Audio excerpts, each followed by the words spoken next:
She heard the tap again. It was the third one that night. Deciding enough was enough, she went into her husband's study and turned on the cameras. Another tap sang at the door. She swiped through the different cameras, breathlessly searching for the porch. Her mind relaxed when she found the camera, but what she saw made her run for her husband. Kelly was unlike most 26-year-olds in her neighborhood. She was done with grad school and was a year into a happy marriage with Brad Shoemaker, her high school sweetheart. Life was perfect for Shoemakers. They had all that a young couple dreamed of: a good home, stable income, and undying love between the two of them. But this would soon change. The Shoemaker family dynamic changed when Jeremy was born. Although his birth brought a lot of happiness to Kelly and Brad, it made staying in their city apartment impossible. Seeing how his wife constantly stressed over the matter, Brad suggested moving to the countryside. Kelly immediately agreed. She didn't know what she was signing up for. The family moved to a beautiful house away from the chaos of the city. Jeremy was 2 at the time. Of all the Shoemakers, he loved their new home the most. Lush trees that housed squirrels surrounded the Shoemaker home. To 2-year-old Jeremy, this was heaven.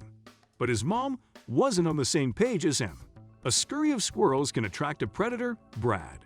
Kelly told her husband one night. She'd realized Jeremy loved spending time in their yard with the squirrels and was beginning to think the worst. Even though there were predators in their county, Brad assured her everything was fine. His stand on the matter changed one night when a knock woke them up. It was a cold Saturday night when the Shoemakers heard the knock on their porch door. Brad reached for his bat and walked downstairs to check. Kelly joined him, her own bat in hand. She wiggled her brows when he gawked at her. Then she slid the porch door open. What they saw froze them in their tracks. Before Kelly and Brad lay a bleeding squirrel. An open wound stained one of its hind legs. It squeaked and Kelly rushed to its aid. The Shoemakers took in the injured animal. They cleaned and wrapped its wound. Jeremy brought a blanket to keep it warm. But even though the house quieted down once more, Kelly couldn't help but feel something else was afoot. A year passed, and Lily, the newest member of the Shoemakers, was healed. The family released her back into the wild, knowing she had a family that longed to see her. The house felt a little empty now that Lily was gone. But it wasn't long before the Shoemakers began hearing taps on their porch door at odd hours of the night. The Shoemakers raced to the porch door the first night they heard the knocks. They found nothing but their dark yard staring at them. A month went by, with the knocks recurring every night. Then the months turned into a year. Before the Shoemakers knew it, Jeremy was in 5th grade, Kelly was finalizing her PhD, and Brad was the manager at his firm. But even with all these changes, something remained the same. 8 years had passed, yet the Shoemakers were still hearing the taps on their porch door. Fed up by the state of things, Brad set cameras all around his backyard. He positioned some over the driveway as well. That weekend, Kelly spent her night staring at the cameras. What she saw made her heart stop.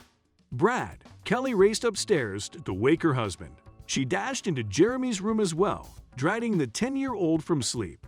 "It's 2 in the morning, Kelly," Brad lamented as he followed her and Jeremy. "What is it?" Kelly didn't answer. She pulled both of them to Brad's study, pointing at the porch camera with wide eyes. Brad gasped. He focused the video feed, zooming in on what he was seeing. Kelly reached out for Jeremy, hugging him as Brad wrapped himself around them. A squirrel was tapping the porch. "Lily?" Jeremy asked, and Kelly nodded. The squirrel was grown, its coat more detailed. The family was about to race to let Lily in, when the squirrel did the unexpected. Lily climbed up the rafter and disappeared. "Change cameras," Jeremy almost barked. Brad switched the computer's view to one of the cameras looking at the house. There, Jeremy pointed, Lily was on the roof. She climbed into a small divide between tiles. "Attic," Kelly suggested, and they all raced upstairs. Their jaws dropped at what they found. Lily was lying in her old cuddler. She'd nestled 3 kittens between her legs, peacefully feeding them. Kelly broke in happy tears. "This is amazing," she said. Brad and Jeremy did not speak. Kelly reached out for them, and they held each other as they watched. Jeremy sneaked away, returning a minute later with Lily's old blanket. "We are a family again, Mom," he smiled. The Shoemakers bought Lily a new cuddler, one big enough to fit Jossie, Alen, and Cliff for kids.